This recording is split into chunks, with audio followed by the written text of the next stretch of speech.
The Erasure of Gender Roles, Breaking the Family Model by Design. Welcome back.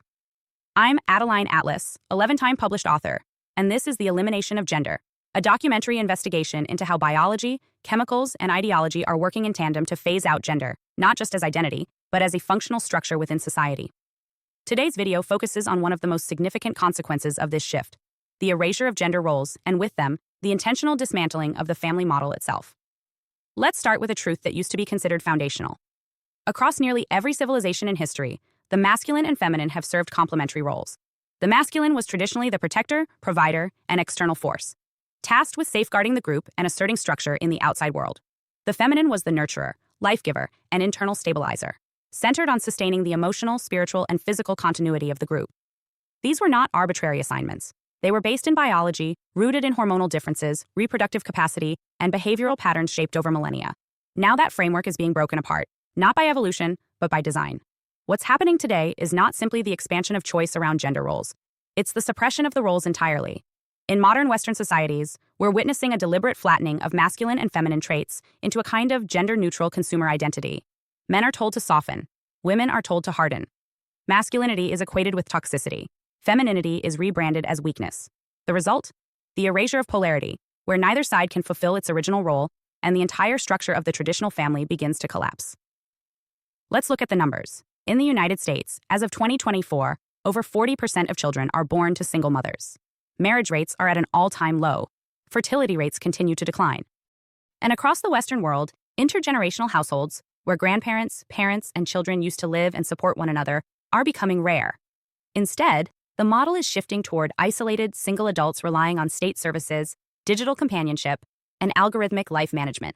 Families are no longer resilient, multi-generational ecosystems. They are fragile, fragmented units, or missing entirely. This didn't happen by accident. When you eliminate gender roles, you eliminate the biological and emotional architecture that forms the family. If men no longer feel called to protect, provide, or lead, and if women are taught to reject nurturing as subservience, who builds the home? Who raises the next generation? Who maintains the lineage? Consider the economic system's role in all of this. For decades, corporate and government structures have quietly incentivized family breakdown. Tax codes reward dual-income households but penalize single-earner traditional families. Corporate culture rewards employees who are untethered, childless, mobile, and available 24/7. Women are told to prioritize career over motherhood, and men are increasingly seen as redundant in both the workforce and the home. Add to that the rise of AI caregivers, sex tech, and digital children, and the nuclear family begins to look like an outdated inconvenience rather than a cornerstone of civilization. We are being taught to see ourselves as interchangeable units, optimized for productivity and consumption. The masculine-feminine polarity, once essential for social balance, is now treated as a problem to be solved rather than a truth to be honored. And it's not just about preferences or freedom of identity. It's about what happens when you strip a society of its most basic, stabilizing unit, the family. The collapse of gender roles doesn't just impact households, it impacts sovereignty. When you weaken the family, you weaken resistance to state control. Think about it. Families raise, educate, and care for their own. They form value systems, enforce boundaries, and transmit generational knowledge.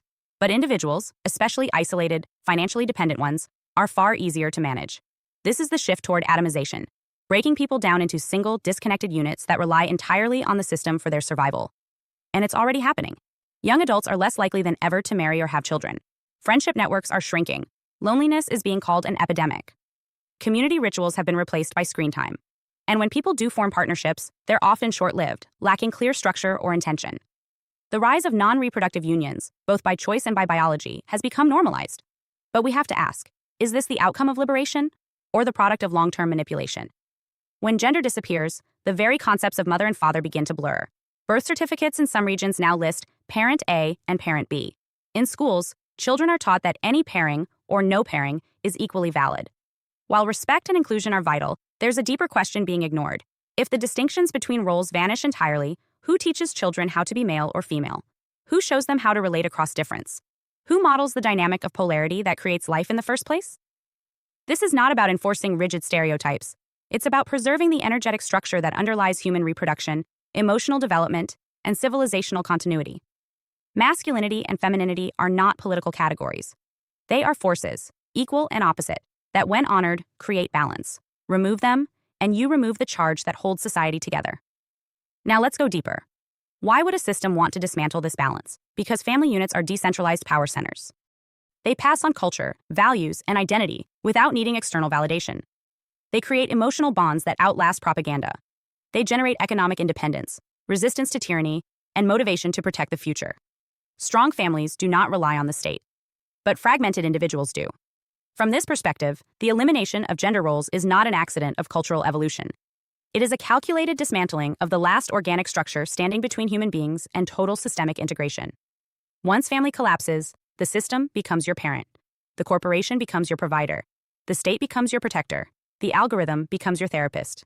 And in that world, gender, like family, like nation, like tradition, is not just irrelevant. It's inconvenient. What we are witnessing is the quiet erasure of the human blueprint, not with violence, but with reprogramming. Masculinity is pathologized. Femininity is industrialized, reproduction is outsourced, and resistance, real, embodied, generational resistance, becomes harder to sustain.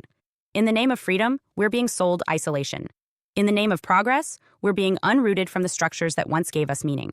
And in the name of equality, we're erasing the beautiful, dangerous, divine tension between the masculine and the feminine, the very tension that creates life. This is not about going backward. It's about recognizing that forward, at the current pace, means dissolving everything that once held us together. Gender roles are more than social constructs. They are biological anchors, spiritual archetypes. And once they're gone, we won't just lose the family. We'll lose ourselves. Hi, I am Adeline Atlas, 11 times published author, and SOS, School of Soul has a brand new series, the AI and Future Technology series. Look, you know the world is changing. And no, it's not going back to normal. Normal is over, and what's coming next is beyond anything we were prepared for. The School of Soul, AI and Future Technology series includes 319 videos on 1. The Download Society, How Data Has Replaced Destiny. 2. Predictive Future. Your next moves aren't random, they're forecasted. 3. Social Credit Systems. The behavioral economy now governs access. 4. Hive Mind. Synthetic telepathy and collective algorithmic control. 5. Nanobots inside you. Medical, military, and programmable intrusions. 6. Grief Tech. AI-fueled digital resurrection and simulated comfort. 7. Uploading your mind, consciousness transfer, and data-based identity. 8. Deep fakes plus AI clones, the replication of reality and identity theft. 9. Quantum humans, the merger of biology with quantum systems. 10. Digital afterlife, where your data goes when you die. 11. Resurrection science, reviving life through synthetic methods. 12. Immortal science, the end of death as we know it. 13. Longevity science, gene editing, anti-aging, and bio-upgrades. 14. Designer babies, engineered perfection before birth. 15. Artificial wombs, birth decoupled from the female body. 16. 3D printing, printing organs, limbs, and even humans. 17. The humanoid era, the rise of synthetic beings among us. 18. Legacy humans, the slow phase-out of unmodified analog people. 19. Smart cities, algorithmic environments that watch and decide. 20. Cloud-based societies, citizenship without borders or bodies. 21. Hackable humans, emotion, memory, and behavior under code. 22.